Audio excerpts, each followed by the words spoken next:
What's good, people? Welcome to the Chronicles of Culture podcast. My name's Connor F. Davies, and this week I sat down with Britain's Got Talent semi-finalist Lewis Tigran to discuss the importance of keeping your own artistic vision and identity when being part of a bigger brand. Let's have a look. My name is Lewis Tigran. I am a dancer, a DJ, and a producer. It always feels weird saying all those three, but Triple that's threat. what it's got to. Triple threat. Yeah, triple threat. I am a street dancer. I like to, when people ask me what kind of style I represent, I always like to say like illusionary or creative based styles rather than just saying a popper. But I do specialize in popping. So yeah, street dance, popping, anything creative, anything conceptual. So it kind of bridges into other styles sometimes, but generally I would say, yeah, I'm a popper. Does your identity as a dancer and your identity as a person differ, or would you say they're quite similar? I would love to say that they're completely the same. Yeah. I don't like to put on a costume when I dance. I try and just be myself. Obviously when you dance, especially as a popper, you have to like embody certain characters, but I always try and embody characters that are just like a hyped up version of what I already am. I know some people that it's like they're completely introverted, and when they come to dance, they're then a completely different person, and even what they wear is different, which is cool because it's like an escape. But for me, I try and just be myself at all times. So like even what I'm wearing, what I wear out in the street is what I would wear to a battle. Yeah. But saying that, most people, especially in the dance world, they'll only know you through that lens. So maybe they will see me as different. But again, I don't want to put pressure on myself to have to like keep up an act, should we say? Like if I'm not feeling up to it on a day where I'm at an event, it's like I'd hate to have to then keep up this act of being someone else. So I try and just be myself at all times really, but it's hard to say what other people think about you. You never know. So but yeah, I try and be myself the whole time, whether I'm dancing or not.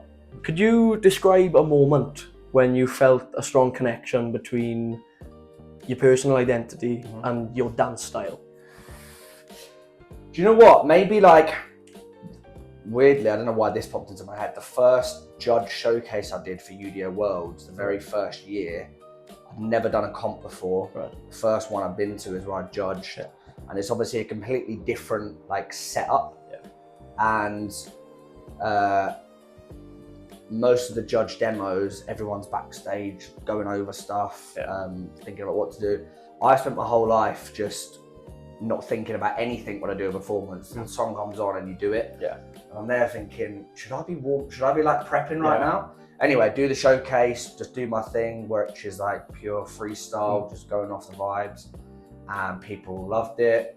So I feel like that was a moment where I was like, all right, cool. This works and people like it, and I don't feel like I had to do anything other than be myself. So I think that moment there maybe was a big one. But again, being a freestyler, it's like your identity as a dancer is just you. So it's like I don't feel like I'm like in and out of feeling connected with it. I just feel like at all times it's like I feel like I'm a street dancer. I feel cool about it, and I try and just make it like part of my daily life. Do you ever find it difficult to stay true to your artistic vision? So does your own vision clash with what others expect of you in a professional manner sometimes? Yes, because again, being someone that loves like freestyle, the freestyle side of it so much, and I like to go into things without a plan. Yeah. Sometimes like even with teaching and workshops, I've had it like people might ask me, you know, what are you going to do for this, or what's the plan for it? I'm like, I actually don't even know till I get there, and then people maybe then look at you a different way. But it's like, so sometimes I have to like change my process of things to adapt to others, which is fine. Also, things like BGT, obviously with it being TV, you can't just go on and do what you want, again, which is what me and Harry were great at. There's a lot more planning involved. There's a whole team of people on the other side of each decision. So that was a moment where it felt like it clashed slightly with our artistic vision, purely because we couldn't go out there and do exactly what we wanted. Yeah. It all worked out in the end because we came to an agreement, but yeah, I think if you're someone that's going to be against finding a middle ground, then you're only going to get so far. That's one thing I've learned from like doing this as a job. So yeah, I think there's always going to be clashes, but I think it's about how like you deal with that and how you present yourself through those clashes that is the important bit. So like with BGT, we knew that we were going to have to compromise with things like music, but it's like, how do we deal with that and still make it ourselves? So yeah, it's definitely something I experienced, but it's, I think, something you have to try and manage yourself. We are just off the most recent success of your first volume of your Northbound battle scene. Yeah. How did it go? How do you feel going into the future? Yeah. Like, talk me through it. We gassed. We wanted to try and bring something new, not just to Manny, but like the battles in general in the UK, and try and run something, one, for over 18s, because we feel like there's a gap in the market there. And we worried at first that not including the kids was going to affect us because like financially. Yeah. But I think running it for only over 18s actually brings in people that wouldn't usually come because of that reason. But yeah, we're excited. We, again, going back to the question about like artistic vision, we were saying if we're going to do this, bear in mind how much stress it might be. Yeah. Let's do something where we fully believe in it and we're like gassed for it. If we were just running a bog standard event like any other one, I think it would feel more like work. Whereas this, if we don't make any money on it, is what it is. Like the payment for us was like seeing how well it went. Yeah. We were like, we've got the people here now, the clientele, let's like build something up here and show London that they're not the only hub of street dance in the UK. When you, Harry and George, first started thinking about Northbound, how important was it for the three of you to make sure that your identities kind of went alongside that? Oh, in every decision we made, that was almost the first priority. Yeah. How is it going to make us look, and does it align with us? Yeah. Does it stay true to yourselves? Does it stay true to ourselves? We're like, every decision we're making, I'm thinking, is this something I would want? Right. When we're making the trophies or the plaques, I'm like, is this something I would actually want in my wall? And it's like, we designed it around what would I want to see on my wall. It was like, let's make something a bit different.